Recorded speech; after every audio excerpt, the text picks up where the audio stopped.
저는 오늘 사무엘상 18장에 있는 말씀으로 상처가 주인이 되지 않게 하라라는 제목으로 말씀의 시간 갖겠습니다.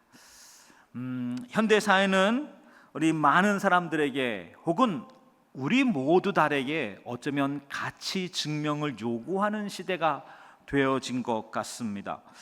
사실 우리는 핸드폰을 통해서 눈이 뜨자마자 우리 수많은 점수판이랄까요, 여러 사람들의 이야기를 듣고 보게 되어지지요. 핸드폰의 작은 화면에는 수많은 사람들의 화려한 삶, 행복한 만면의 웃음들, 맛있는 거 먹는 장면, 또 우리 휴가 기간을 보낸 분들이 있죠. 얼마나 좋은 곳에서 행복한 시간을 보내고 있는지 멋진 휴가가 실시간으로 핸드폰을 통해 볼 수 있습니다. 이렇게 다른 사람들의 빛나는 순간, 그리고 행복한 모습을 보고 있느라면 아주 가끔씩은 마음 가운데 내가 너무 한없이 작고 초라하게 보일 때가 있습니다. 그런 순간이면 나는 왜 저렇게 살지 못할까? 나는 왜 이런 것들이 없을까라고 하는 그런 생각이 들 때도 있죠. 그런 감정이 좀 젊은 분들이 많이 계신데요, 인스타나 페이북에 이 좋아요라고 하는 그 숫자를 카운트하게 되어지죠. 내가 올린 이 피드에 대해서 몇 사람이나 좋아요가 함께 하는지 댓글을 유심히 보게 되어집니다. 그런데 그런 댓글과 그런 좋아요 숫자가 별로 없을 때는 마음이 찜찜합니다. 그에 비해서 많은 사람들이 다른 사람들의 피드 속에서 수많은 좋아요, 이 숫자와 횟수 속에서 왠지 모르게 비교감이 느껴지는 것이지요. 여러분, 그뿐이겠습니까? 직장에서의 업무 성과, 혹은 일터에서의 매출, 또 자녀의 성적표, 내가 사는 아파트의 평수 혹은 아파트의 연수, 또 그런가 하면 내가 타는 자동차의 브랜드, 이 많은 것들이 우리 각 사람들 마음 가운데 묻는 것이죠. 당신은 얼마나 가치 있는 사람입니까? 다른 사람과 비교해서 당신의 위치는 어디입니까? 당신은 어디쯤 있는 사람입니까? 라고 하는 걸 때때로 생각하게 되거나 그와 유사한 질문이나 말들을 듣게 되어지는 것이죠. 이런 생각과 말들은 마음 가운데 아주 작은 상처들을 내는 것이죠. 그런데 이 상처들이 그냥 지나가면 좋을 터인데 때때로는 마음 한 곳에 잊혀지지 않는 말, 잊혀지지 않는 마음, 잊혀지지 않는 상황, 순간들이 머릿속에 각인되어질 때가 있습니다. 그것은 곪게 되어지죠. 그래서 마음 가운데 컴플렉스가 되어지기도 하고 비교감이 되어지는 것이죠. 이 모든 것들이 상처가 되어집니다. 그런데 이것들은 때때로 눈에 보이진 않습니다. 하지만 어느 한날은 이 상처들이 마음의 중심에, 그리고 주인이 되어질 때가 있는 것이죠. 무시무시한 것은 이런 상처들은 눈에 잘 띄지 않습니다. 잘 보이지 않는 것이죠. 그래서 이와 같은 이 눈에 보이지 않는 주인, 상처는 교활하기까지 합니다. 평상시에는 숨어 있습니다. 아무렇지 않습니다. 하지만 누군가가 나와 비교하여 칭찬을 받거나 누군가의 사람들의 박수와 관심이 집중이 되어지거나 또 이런 순간들을 맞이하게 될 때, 때때로는 누군가의 성공, 누군가가 잘 되는 것, 누군가가 어떠한 좋은 소식을 듣게 될 때 이게 고개를 들기 시작하는 것이죠. 그리고 우리의 귀에, 나의 마음 가운데 속삭임이 들리기 시작합니다. 부족해. 인정받지 못했어. 너는 왜 이것밖에 안 되는가? 때때로는 너 저 사람 때문에 불행한 거야 라고 하는 이런 생각, 이런 말들이 머릿속에 마음 가운데 속삭이는 것이죠. 이런 목소리에 사로잡히게 되어지는 순간 증발합니다. 감사가 증발하고요, 그리고 기쁨이 증발하고요, 그리고 마음 가운데 누구에 대한 연민과 좋은 마음, 사랑하는 마음들이 사라지기 시작합니다. 불편한 마음이 일어나고, 그리고 불만이 일어나게 되어지고, 시기심이 일어나게 되어지고, 온갖 마음에 여러 가지 불평들이 마음 가운데 일어나기 시작하는 것이죠. 이 모든 일들은 우리들에게 비극을 줍니다. 왜냐하면 내가 사람들에게 박수를 받더라도, 사람들에게 주목을 받더라도, 사람들이 흐뭇해 하더라도, 사람들에게 칭찬을 받을 때는 왠지 모르게 우쭐대고 또 잘 나가는 것 같지만, 다른 한편 사람들의 관심과 인정이 떠나가면, 혹은 내가 성과와 그리고 좋은 의미인들을 만들지 못한다면 나는 인정을 잃어버리고 그리고 별 볼 일 없는 사람 되지 않을까라고 하는 이런 불안한 마음이 찾아오는 것이죠. 반대로 누군가가 사람들의 박수를 받거나 비교 속에서 누군가에게 칭찬이 쇄도하고 좋은 일, 그것 보게 되어질 때 마음 가운데 여기 컴플렉스가 일어납니다. 질투하는 마음이 일어납니다. 심지어는 불편한 마음을 넘어서 분노가 마음 가운데 일어나는 것이죠. 나 이렇게 열심히 노력했는데, 나 이렇게 했었는데 나 왜 알아주지 않는 걸까? 난 왜 이것밖에 되지 않나? 라고 하는 이런 마음들이 마음 가운데 일어나는 것이죠. 이 모든 것들은 성과 중심의 정체성이 가진 함정이지요.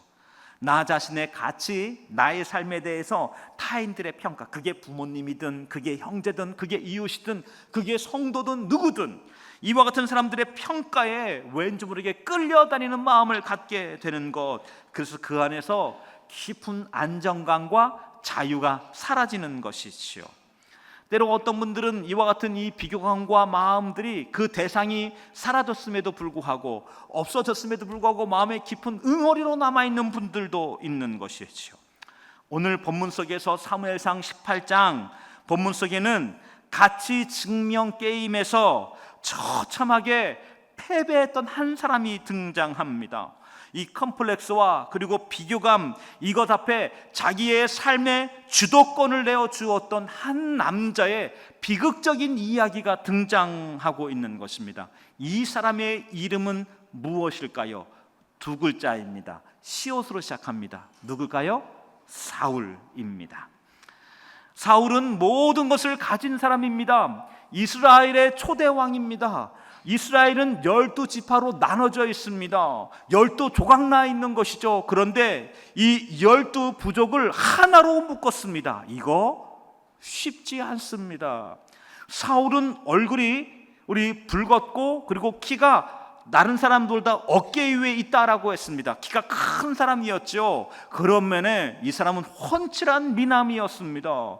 가는 곳곳마다 사람들에게 주목을 받는 일이었습니다. 그는 용장이기도 했습니다. 전선에서 용맹했고 승리를 가져오는 왕이었죠. 그래서 이 왕 앞에 12부족은 마음과 뜻을 모았던 것입니다. 그런데 이와 같은 이 한 사람, 모든 것을 갖고 있는, 그리고 사람들의 관심과 축복이 있는 이 한 사람의 삶이, 여기 비교감이 찾아왔을 때, 컴플렉스가 찾아왔을 때 어떻게 그 삶이 무너졌을까요?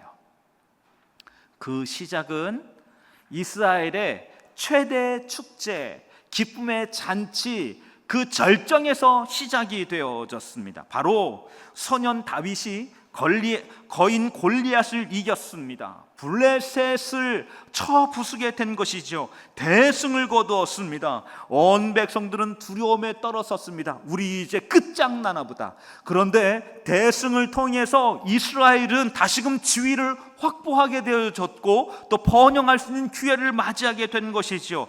백성들이 얼마나 기뻤을까요?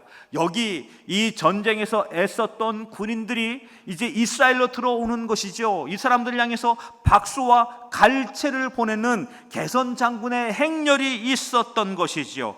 그런데 그때 여인들이 소고치고 그리고 경세를 잡고 춤을 추기 시작합니다. 여기에서 이 전역을, 이스라엘 전역을 히트했던 국민 히트송이 하나 노래 지어집니다. 그게 어떤 노래일까요?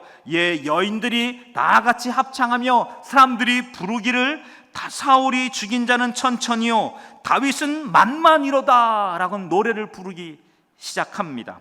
이 노래를 오늘날 우리말로 개사한다면 어떤 노래가 될까요? 이런 노래 아닐까요?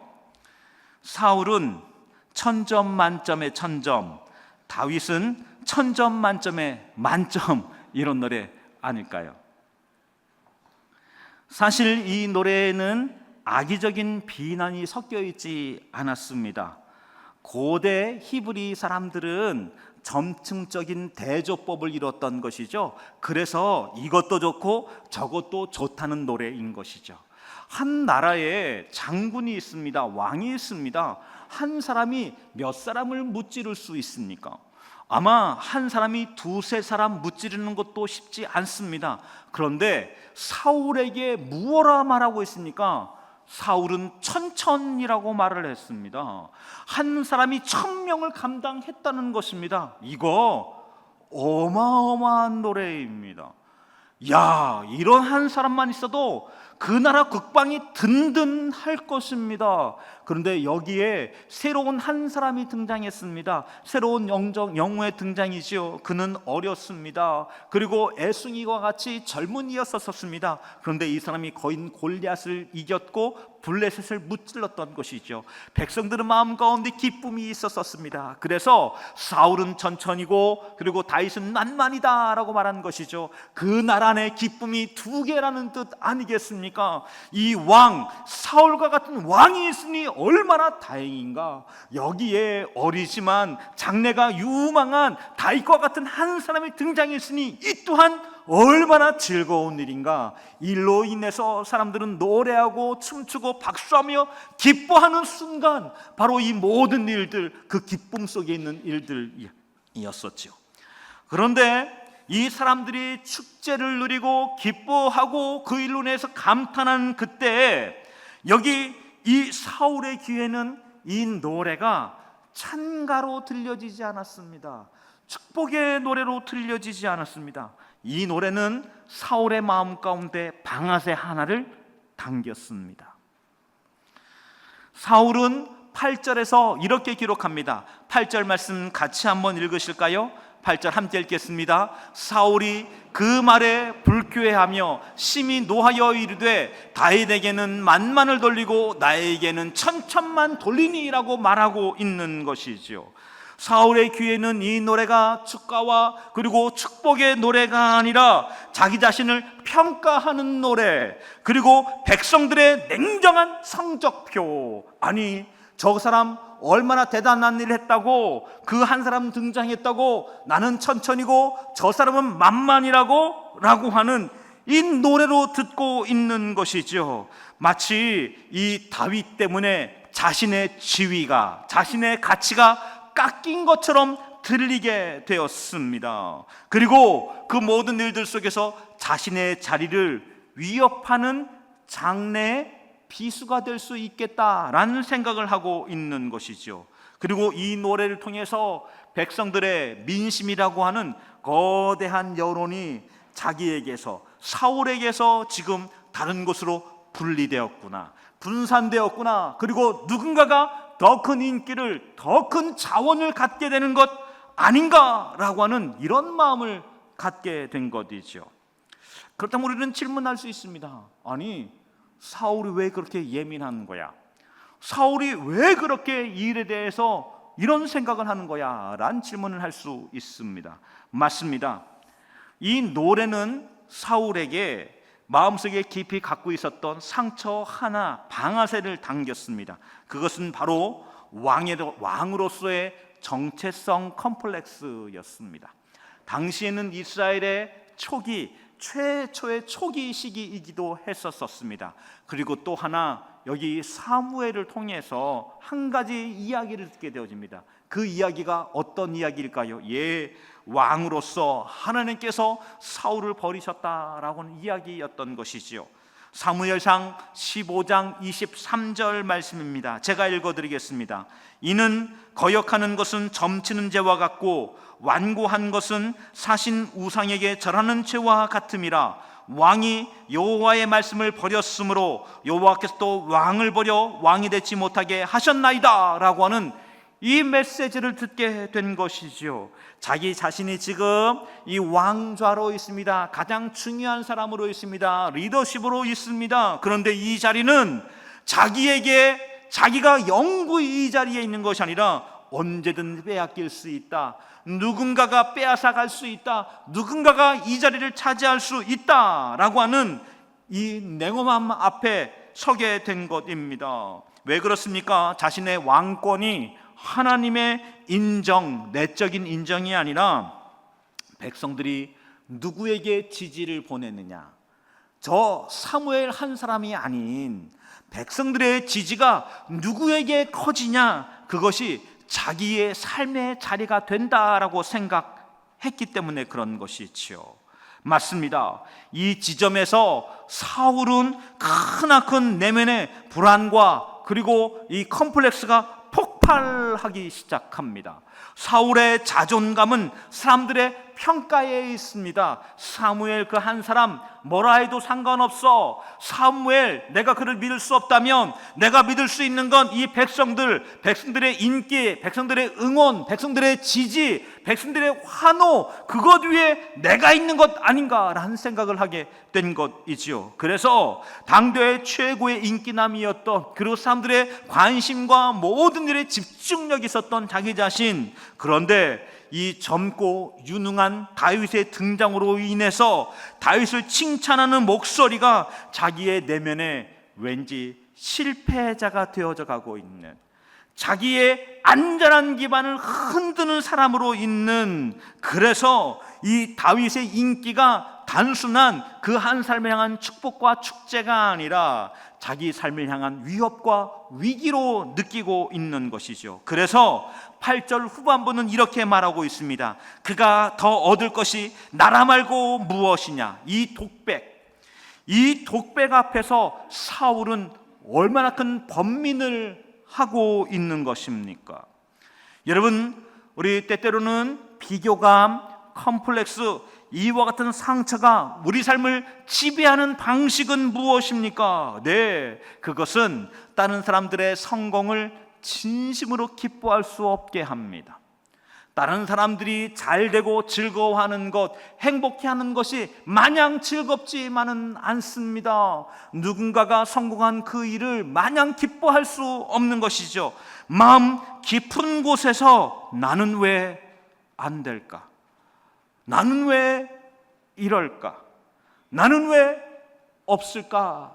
라고 하는 질문이 자기에게로 돌아오면서 다른 사람의 성공은, 다른 사람들의 즐거움은, 다른 사람들의 축제는 오히려 자신을 비참하게 하고 슬프게 하고 아프게 하고 상처가 되게 하는 것이지요.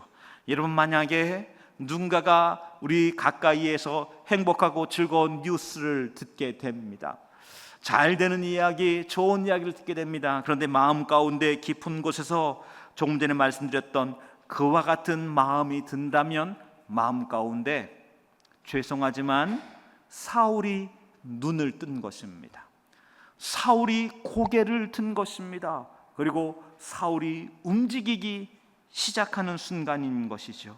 그래서 이와 같은 사울이 깨어나게 됐을 때 우리 동료의 승진을 마냥 기뻐만은 할 수 없습니다.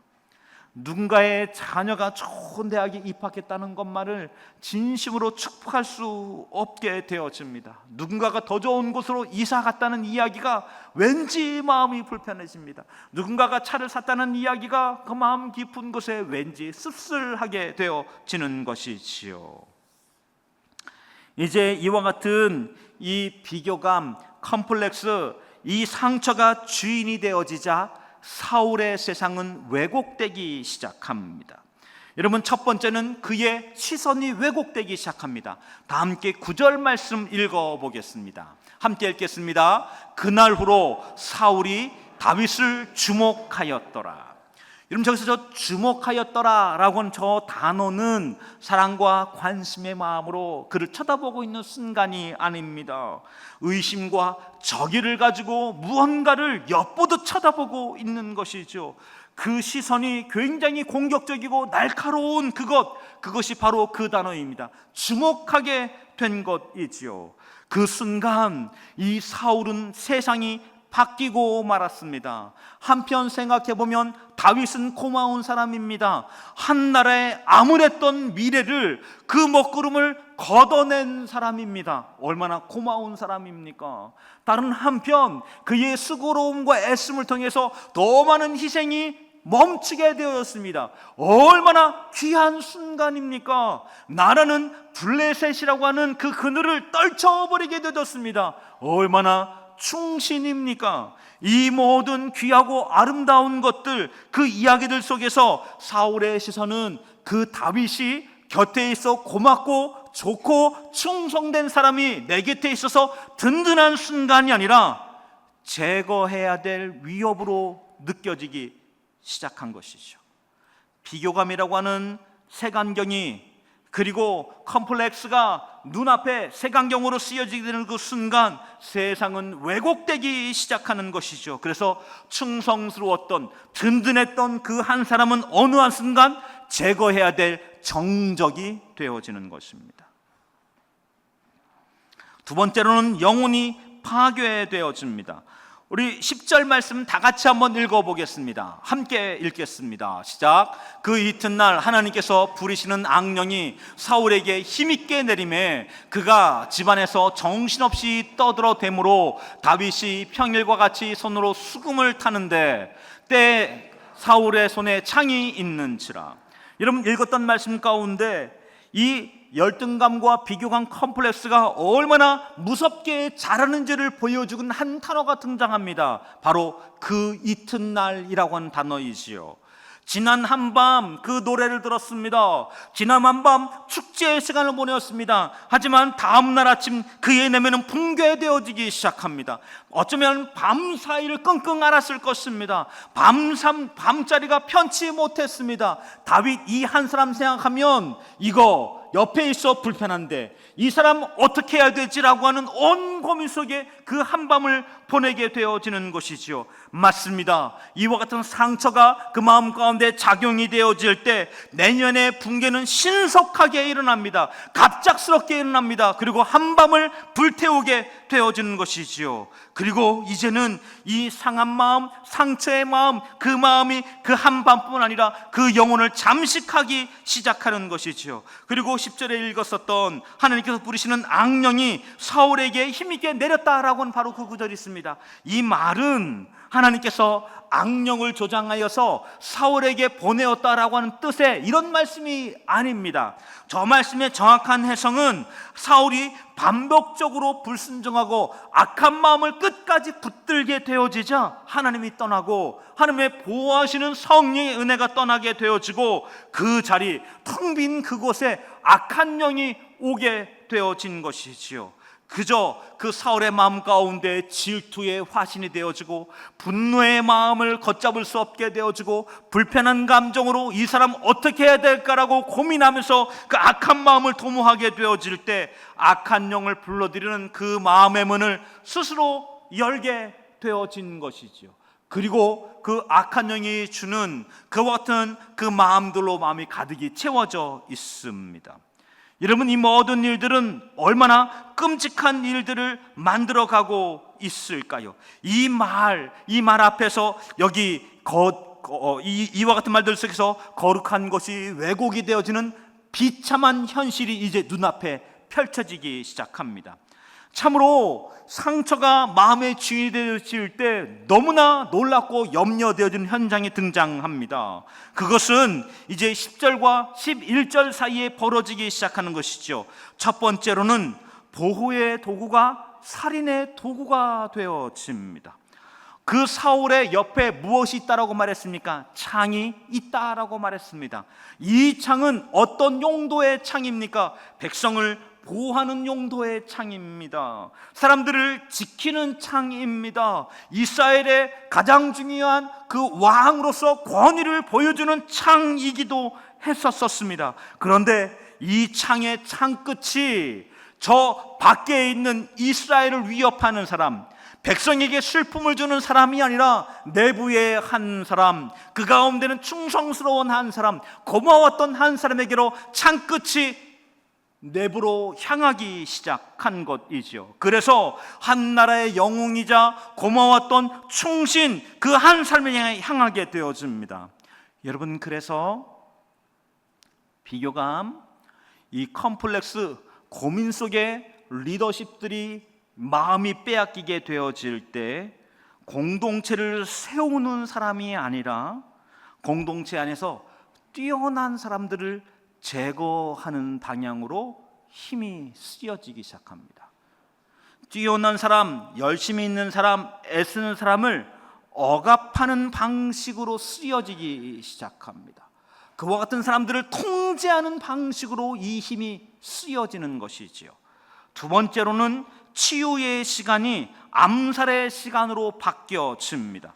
여러분, 사울 앞에 다윗이 있습니다. 다윗이 무엇을 하고 있습니까? 네, 다윗은 왕 앞에 수금을 켜고 있었습니다. 왜 수금을 켭니까? 네, 왕이 자주 마음에 어려운 번민이 생겼거든요. 악신이 들었거든요. 그때 사울이 옆에서 다윗이 옆에서 수금을 켜주는 것이죠. 그러면 사울의 마음이 안정되어집니다. 평화와 평안을 만나게 되어지는 것이죠. 그렇습니다. 사울 그 옆에 다윗이 이 수금을 켤 때마다 사울의 마음은 치유되어지고 회복되어졌습니다. 그런데 이와 같은 치료자 다윗을 향하여서 사울은 벽에 박아 죽이겠다란 마음으로 창을 던지는 시간 갖게 되어지는 것이죠.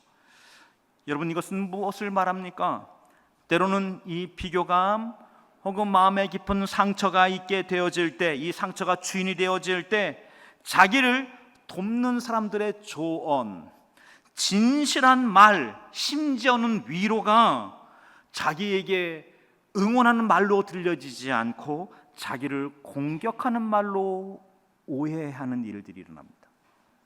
이 일들은 진심 어린 마음으로 편을, 그리고 진심 어린 마음으로 위로하고 조언하는 그 말들에 대하여 공격하는 현장이 얼마나 비일비재합니까? 회사와 그리고 단체 안에서, 그리고 교회 안에서도 얼마나 자주 일어나는 일들입니까?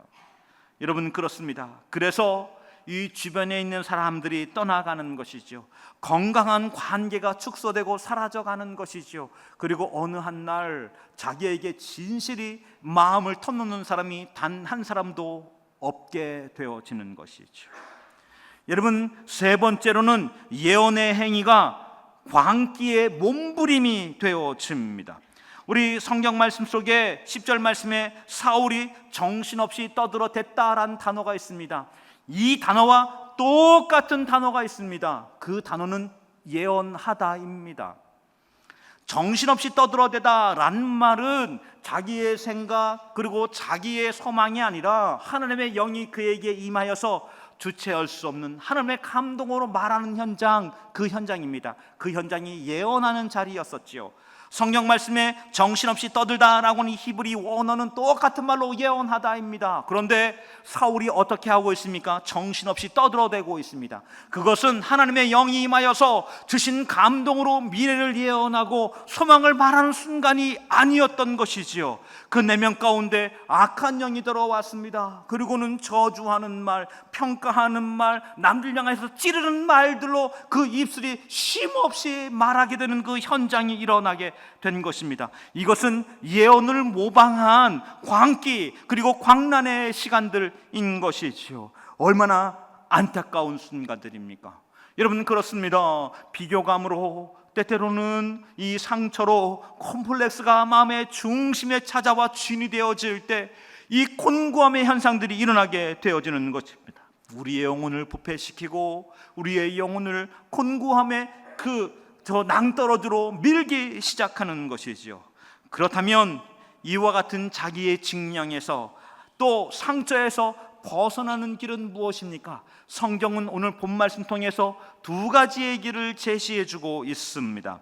첫 번째는 세상적인 해결책입니다. 사울이 선택한 것입니다. 무엇입니까? 정적을 제거하는 것입니다. 경쟁자를 억제하고 억누르고 그리고 없애는 것이지요. 사울이 선택한 것은 세상에서 지금도 쓰는 방식과 많이 다르지 않는 것이지요. 나의 가치를 위협하는 경쟁자가 있으니 그를 통제해야 되는 것이죠. 그를 눌러야 되는 것이지요. 할 수만 있다면 그를 제거해야 나의 자리, 나의 가치가 확보되어지는 것이지요. 맞습니다. 이와 같은 일들로 인해서 상대방의 성공을, 상대방의 노력을, 상대방의 애씀을 깎아내리는 것이지요. 그리고 그를 무대에서 끌어내리는 것이죠. 그래야 나의 자리, 나의 안전이 보장되어지기도 하고 내가 괜찮은 사람으로 평가되어지는 것이지요. 여러분, 이와 같은 방법이 효과가 있었을까요? 예, 여러 면의 효과가 있었었지요. 지금도 수많은 사람들이 쓰고 있지요. 하지만 그 결과가 참으로 안타깝습니다. 사울은 다윗을 향해 한 번 창을 던졌습니다. 하지만 두 번 창을 던졌습니다. 이 창의 횟수는 들어갑니다. 창이 더 많이 던져질수록 더 깊은 두려움과 더 많은 광기에 점점 사울은 빠져갑니다. 뿐만 아니라 그의 사랑하는 아들 요나단이 떠나갑니다. 딸 미가가 아버지를 신뢰하지 않게 되어집니다. 나아가서는 백성들이 사울을 믿지 못하게 되는 상황까지 이르게 된 것입니다. 경쟁자를 제거하려 처음에 몇 번은 효과가 있었지만 시간이 지나면 지날수록 자기를 파멸하는 방식이 되어졌습니다. 두 번째는 복음의 해결책입니다. 그것은 다윗이 선택한 길, 새로운 정체성을 확인하는 것입니다. 이 12절 말씀은 이 모든 일들에 대해서 새로운 차원의 해결책을 이야기해 주고 있습니다. 우리 다 함께 12절 말씀 읽겠습니다. 함께 읽겠습니다. 시작. 여호와께서 사울을 떠나 다윗과 함께 계심으로 사울이 그를 두려워한지라. 이 말씀은 놀라운 사실을 저희들에게 폭로해 주고 있습니다. 사실 권력의 정점에 누가 있습니까? 사울이 있습니다. 힘의 정점에 누가 있습니까? 사울이 있습니다. 파워의 정점에 사울이 있는 것이죠. 그런데 이 사울이 한낱 젊고 어린아이일 뿐인 이 목동 출신의 소년을 두려워하게 된 것이지요. 논리적으로 보면 창을 옆에 끼고 있고 권력의 중심에 서 있는 이 사울을 다윗이 두려워해야 정상입니다. 그런데 성경은 반대로 말해주고 있습니다. 사울이 다윗을 두려워했다는 것이죠. 왜일까요? 사울이 다윗 보기에 어떤 사람이니까? 다윗이 우리 더 많은 능력이 있어서, 아니면 다윗이 더 많은 인기를 갖고 있어서, 우리 다윗이 더 많은 전공을 세워서 그런 것입니까? 아니요. 그 이유는 딱 한 가지입니다. 무엇이라 말합니까? 여호와께서 다윗과 함께 계심으로 라고 성경은 말씀하고 있는 것입니다. 여러분, 그러면 우리 이와 같은 비교감, 컴플렉스, 상처에서 벗어나는 유일한 길은 무엇입니까? 그것은 성과 중심의 정체성에서 은혜의 중심의 정체성으로 바뀌어져야 하는 것이죠. 사울의 정체성, 나는 백성들에게, 사람들에게 칭찬받는 사람이다 라고 하는 정체성, 이 정체성에서 다윗의 정체성, 나는 하나님과 함께 한다, 하나님은 나와 함께 하신다라고 하는 놀라운 정체성에 마음이 집중되어지는 것입니다. 여러분 때문에 이 다윗의 자신의 가치는 사람들이 만만이요, 다윗은 만만이요라고 노래 부를 때 그 만만이란 노래 속에 다윗의 정체성에 있지 않습니다. 그저 다윗은 사람의 노래와 상관없이 하나님이 나와 함께 하심으로, 하나님이 나에게 은혜 주심으로 다윗은 그것에 마음의 집중을 더하고 있는 것이지요. 여러분, 그렇습니다. 우리가 이와 같은 비교감과 컴플렉스와 상처를 극복하는 일은 더 많이 더 많이 노력하고 더 많이 결과를 만들어내고 더 높은 자리에 이르러야 되는 것이고, 더 많은 돈을 벌어야 되는 것이고, 남들이 갖지 못한 것을 가져야 되는 것이고, 남들에게 박수를 받아야 되는 것이 아니라 상처가 주인이 아닌 하나님이 나의 주인이 되도록 그 어려움과 곤고함의 자리에 우리 예수님을 초대해야 되는 것이죠. 우리가 이렇게 결정했음에도 불구하고 사람들은 때때로 너는 천천짜리야 라고 비교할 수 있습니다. 깎아내릴 수도 있습니다. 뭐 그게 대수라고 누군가가 이런 말을 할 수도 있는 것이지요. 그러나 우리의 정체성의 뿌리가 오늘 사람들, 누군가 세상에 있는 힘, 우리 재력, 통장, 쥐기가 아니라 하나님이 되어질 때 우리는 그로부터 벗어날 수 있게 되어지는 것이죠. 사울은 노래 한마디에서 이 모든 일들이 출발했습니다. 작은 말 한마디가, 때때로는 누군가를 비교하는 한 말이 누군가에게는 상처의 방아쇠가 될 수 있는 것이지요. 하지만 성경은 저희들에게 새로운 길을 제시해 주고 있습니다. 때문에 여러분, 이 메시지를 통해서 우리의 삶 가운데 상처, 이것이 건드려질 때 상처가 주인이 되도록 두시는 여러분들이 아니라 상처가 내 마음의 주인이 되지 아니하도록 하나님을 초대하시는 여러분과 제가 되어지길 주의 이름으로 축원합니다. 축원합니다. 축원합니다. 하지만 알다시피 다윗은 완벽하지 않았습니다. 다윗은 끔찍한 죄를 저질렀고 다윗 역시 실패한 삶이었지요. 그런 면에 이 다윗의 이야기는 실패한 다윗이 아니라 진정한 다윗에 대한 그리움을 줍니다. 진정한 다윗에 대한 그 솔루션을 기대하게 되어지는 것이죠. 여러분, 우리 이 땅을 살아가시면서 사람들에게 만만이요라고 하는 칭찬을 받지 못하고 십자가에 못 박으라라고 하는 수많은 사람들의 이 고함을 들었던 분이 계셨습니다. 누구입니까? 예수님입니다. 예수님은 인류 역사상 가장 부정한 평가를 받았던, 가장 처목한 오해를 받았던, 가장 많이 찌개졌던 한 사람이지요. 그런데 예수님께서는 오늘 그 십자가를 치셨습니다. 왜 십자가를 치셨습니까? 그것은 성과 중심의 정체성과 그로 인해서 수많이 일어나고 있는 비교감과 컴플렉스와 열등감 때문인 것이지요. 이 모든 일들에서 예수님이 십자가에 지셨습니다. 그리고 우리의 끔찍한 상처와 어려움을 십자가에서 자기 것으로 삼으셨습니다. 그리고 자기의 온전함을 오늘 이 땅에 그 십자가를 바라보는 성도들에게, 믿음의 백성들에게 전해주고 있는 것이죠. 선물로 전달해주고 있는 것입니다.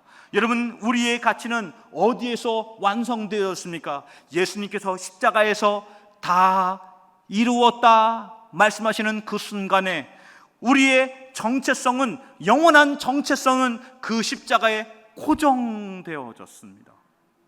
사람들의 평가에, 통장의 잔고의 크기에, 직위의 크기에, 열심과 노력에 대한 사람들의 평가에 따라 그 위치가 오르내리는 것이 아니라 십자가에 고정되어진 것이죠. 내려오지 않는 위치로 주시는 영화로움과 영광으로 그곳에 거하여져 있는 것이죠.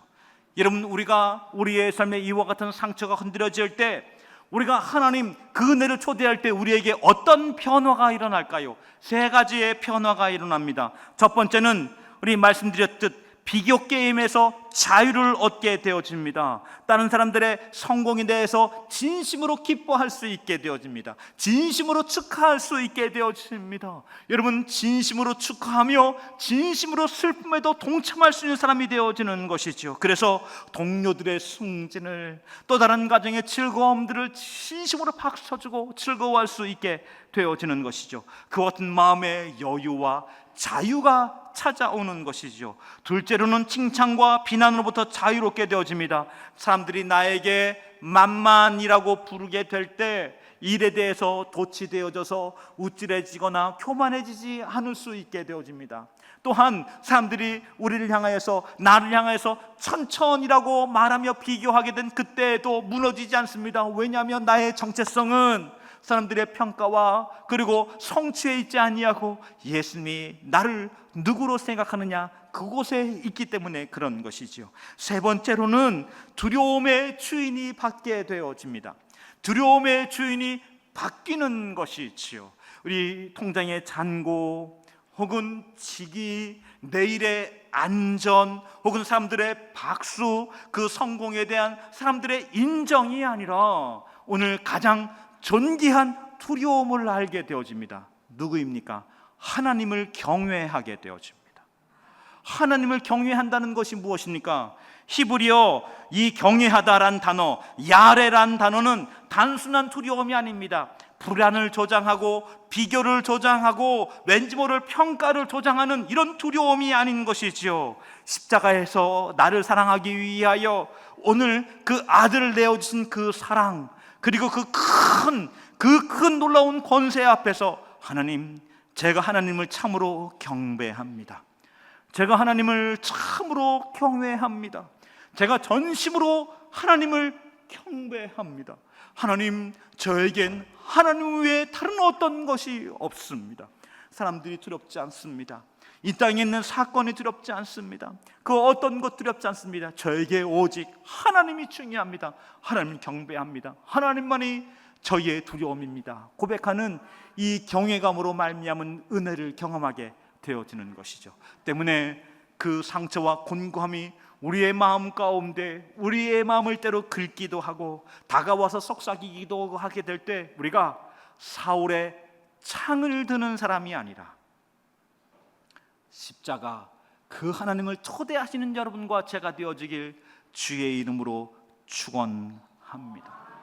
때로는 이 창이 회사에서 내가 갖고 있는 권위로 누군가를 향해 던질 수 있습니다.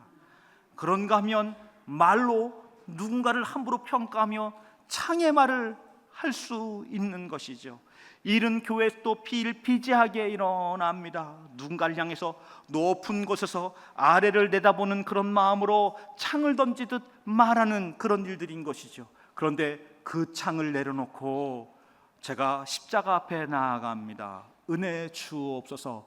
기도하며 은혜를 구할 때 그 마음 가운데 진실한 기쁨, 그 창을 내려놓는 기쁨, 주님이 함께 하신 그 깊은 안정감과 미래가 보여지는 은혜의 순간들을 맞이하게 되어지는 것이죠. 여러분, 상처가 주인인 삶이 아닌 은혜가 왕 노릇하는 한 주간 되시길 주의 이름으로 축원합니다. 축원합니다. 축원합니다.